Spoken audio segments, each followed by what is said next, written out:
Hey guys, welcome to Game 5 of the World Chess Championship 2010. This championship is played between Topalov and Anand. This is the Game 5. Results till the Game 4 are 2.5 points Anand and 1.5 point Topalov. So Anand is ahead with 1 whole point. Now let's see what happens in Game 5. This image is just a nice still from Game 5 where Anand is making a move and Topalov is writing down the moves that either Anand is making or the previous move that he has made. So with that information, let's get into the game. Topalov has white pieces this time and Anand is the one with the black pieces. We have d4 and now d5. c4 and c6, this is the Slav defense. Knight to f3, knight to f6, and now knight to c3, all developing moves. D takes c4 and a4 now, not allowing this b4 to b5 to come just with support of this c pawn right away. And bishop to f5, developing this bishop to a nice diagonal. We have knight to e5 and e6. We get f3, and usually it's not a good idea to put your f-pawn on f3 such early in the game because of weaknesses among this diagonal, because if you can imagine these pieces coming here, it's pretty crazy. But only in such scenarios it's okay where you want to push the e-pawn and try to harass this nice bishop here. So that's the idea behind this move to f3. After this we have c5, trying to attack the center, and now e4 as planned, attacking this bishop. Bishop has to move back, bishop to g6, and now bishop to e3, again a developing move. C takes d4, we have queen takes d4 and queen takes d4. So as of move 10, both the queens are off the board.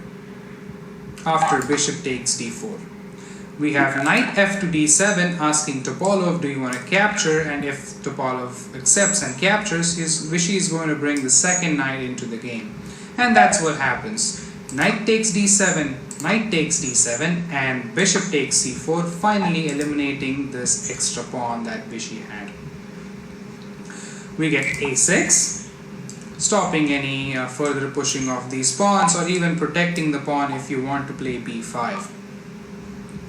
And now we get rook to c1, occupying the only open file on this board. Actually, there are two open files, c file and the d file, but right now you can occupy only one because you have only one rook that's free. The second rook can later come into the game and occupy the d file. So for now, rook to c1.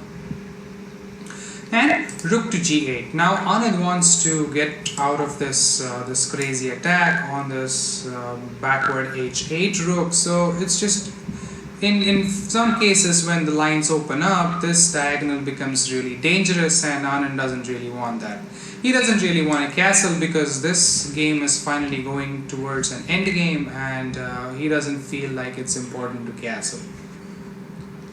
So h4. And h4 is provoking h5 because you have to either move to h5 or h6. You have to create some breathing space for this nice bishop that you have.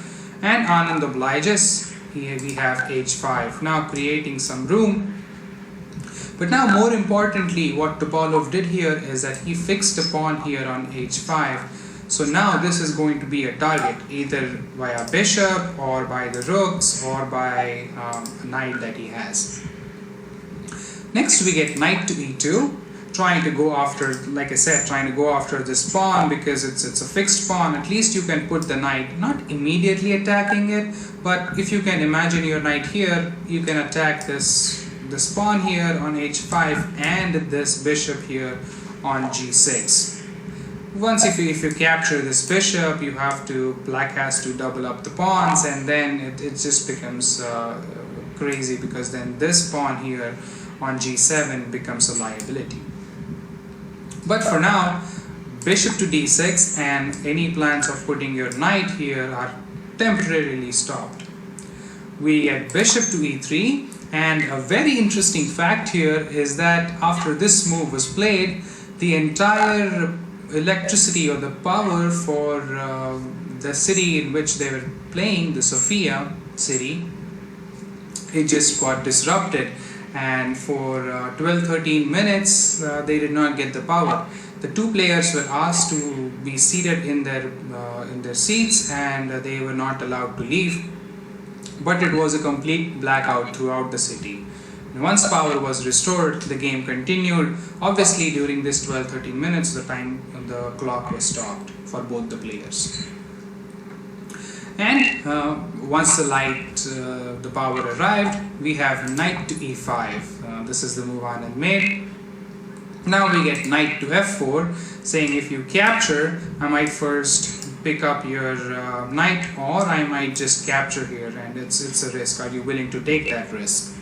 And let's show you what happens. If knight captures c4, we get rook captures c4, bishop captures f4, and now bishop captures f4. This is not really a good position for black to play, because immediately in the next move, doesn't matter what you do, this rook here is going to come to c7, and there is nothing you can do to stop it. It's going to attack these pieces. Then your rook will be stuck guarding this backward pawn, or you have to push the pawn, and then after some exchanges, your pawn will be a target for the rest of the game. This rook can come into the game. You do not really have a clean way of developing this bishop, so the bishop won't really be able to help out in the defense of any of the pieces. So you have to be really careful on what you play. Anand obviously did not go for this plan. He instead went for rook to c8. Now putting some more pressure and saying, okay, what's next? What do you want to do? Now if I capture, you cannot capture with the bishop, because if black captures the bishop, white cannot recapture with the rook, because black is again attacking this piece with the rook, so it's a double attacked piece. So what do you do here? Next was played was bishop to b3, just defending. And now we get rook to c1 check, getting one pair of rooks off the board. And in such positions, if black manages to get minor pieces or even major pieces off the board, then it's definitely heading towards a draw, because both sides have equal material on the board. We get bishop captures c1, king to e7, now getting the king into the game, and white does the same thing, king to e2, also freeing up this rook. White frees up its own rook as well. Now we get rook to c8 and bishop to d2. This is a very key moment in the game where Anand has to decide the next move. So if you guys are Anand, just have some time, pause the video and think what you would do in his position. And this is absolutely the most important move of the game. You don't really have many choices. I mean, all you can do is put rook on one of these squares, or try to go back with the bishop. There is not really much you can do with this knight, because this knight has to keep an eye on this bishop. Bishop could go back, or the one move that I did not tell you, and that is exactly what Vishwanathan Anand played. The move is f6. The reason why this is the most important move is because now if you capture, and I just capture with my knight, you can finally push this pawn here once the knight moves, and you can safeguard this piece, this pawn, and you will stop an attack on this pawn from this bishop if the bishop comes to d1. And this is a very strong line that even Anand and Topalov both after the game thought that this was the most important move, and from here both players knew that they could only hold this for a draw. Topalov said there was no way he could attack the pieces and try to get a win out of this, and Anand said he was completely fine after pushing this f6. He was very satisfied with his structure, and he was happy no matter what happened in the game. So, in fact, Topalov actually said during an interview that initially he had missed this f6 idea, but once Anand played it, he was like, oh yes, that's definitely a great move, and that's something that I missed to calculate. Once f6 was played, we have knight takes g6 with check, we get knight takes g6, finally eliminating this bishop, and now g3, trying to close down this kingside pawn structure. We get knight to e5 and f4, trying to kick away this knight. But this played in Anand's favor because knight to c6. This is exactly where Anand wanted to go with his knight. And there is a reason behind it. The reason was, during an endgame, it is always better to have two bishops against a bishop and a knight, because two bishops control a lot more squares than a bishop and a knight do. So, and especially in such positions where there are a lot of pawns on both sides, it's always better to have bishops. They can attack any piece. They have a long range of maneuvering. Knights, although they can come to a certain position, but they are good only in locked positions. But this is right now a free position where anything could happen, and it's bishops that are benefited. But Anand had an idea to get one of these bishops off the board, and that bishop has to be dark square bishop because Anand doesn't have a light square bishop. So he has to attack this piece and get this piece off the board. Now again, if you are in Anand's position, what would you do here?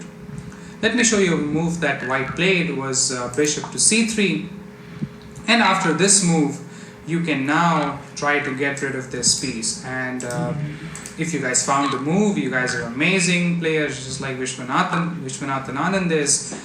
And for the rest of us who were not able to find it, the move you had to look for is bishop to b4, and now this bishop cannot go anywhere. This diagonal is being controlled by its own piece, so it cannot really go there. This diagonal, it doesn't really matter because you're going to get bishop captures. This diagonal is not, you cannot go there because obviously here you get pawn captures and here you get knight captures with a check and a fork on this light square bishop as well. So that would be a great blunder. And if you capture this bishop, I'm going to play knight captures. And you get rid of this dark square bishop. So you have locked this bishop in this position, and the only move you have is to capture. So bishop captures b4 with check, and now knight captures b4, getting rid of the check and getting rid of one of the bishop pairs. After this move, Anand said that he didn't say, but during an interview he said that he was absolutely confident that he could hold this for a draw, and even his rook and a knight can be great attacking pieces as well. Right now, if you somehow try to get rid of this bishop from this b3 square, you can imagine this rook coming to c2 and delivering a check. It would not be a pleasant position for white to play, because then this b pawn is falling, and black will be able to create its own pass pawn on the queen side and then try to push it and get a queen into the game, at least an advantage. But for white, it's all he has to play for a draw, mainly because once you push this pawn to either g6 or g5 and even further to g4, then there is no diagonals that this bishop could go and try to attack the backward pawns. And I'll show you what I mean in a couple of minutes. After knight takes b4, rook to d1 was played, controlling the second open file on the board, and knight to c6, just getting the knight back. We have rook to d2, a pleasant waiting move, and we have g5. Now asking, what do you want to do? Do you want to capture here, or just want to play something else? King to f2 was played, and g4, another excellent move, because when king to f2 was played, white made a slight possibility of putting the bishop back to d1 and then attacking this h5 pawn. Once that possibility was diminished because of this pawn pushing, now black can only draw and white can just sit there and accept the draw. There is nothing white can do to push for a win here. So rook to c2 was played next, trying to pin this knight, not allowing this pushing of the pawn, but doesn't really matter. Rook to d8. Now Anand captures the second open file and we have king to e3, trying to get king into the game. Rook to d6. And now rook to c5, going after this pawn. But it's not easy and there is a way to defend it. The only way you can defend this pawn is not by making some moves like putting the rook or the knight here, because those two are attacked by these pawns, those two squares. But instead, knight to b4. An amazing move, because now if you go to capture, guess what I'm going to do? And if you guessed correctly, then again, you guys are amazing. All I'm going to do is give you a check here with my d3 rook and pick this bishop up. Once the bishop is gone, then it doesn't really matter how many pawns you have. I'm going to immediately pick these two pawns up and start pushing my passed pawns. And that's going to be very difficult for white to defend. So white has to bring its rook back, not immediately. So first rook to c7 check. After king to d8, we get rook to c3, now finally bringing the rook back. You cannot really go after this pawn. King to e7, trying to repeat the moves. e5, now rook to d7 and e takes f6 with check. King takes f6 and king to e2. And here both players knew that there was going to be a draw, but they just played out a couple of more moves. Knight to c6, king to e1, knight to d4, now attacking this bishop, trying to get rid of this bishop as well. Bishop to d1, a5, and here there is nothing you can do. You can try to put your rook here, attacking these two pieces, which is exactly what white did. Rook to c5, now attacking and hoping Anand makes a mistake or a blunder, but Anand knew very well what to do, and he played knight to f5. Now if you pick up my piece, my pawn here, I'm going to pick up your pawn on g3, and once this pawn falls, these two pawns are definitely falling. So nobody will go for such variations, and neither should you. Rook to c3 was played, knight to d4, rook to c5, knight to f5, and after rook to c3, after repetition of moves, this was the final position on the board, as both players knew that this game is not going anywhere. So after game 5, the scoreline stands 3 Vishwanathan Anand and 2 Vasilin Topalov. Because this game was draw, both players get half a point each. And again, Vishwanathan Anand is up by 1 whole point. Game 6, Vishy Anand has the white pieces, and let's see what happens. But for till then, namaste, see you next time.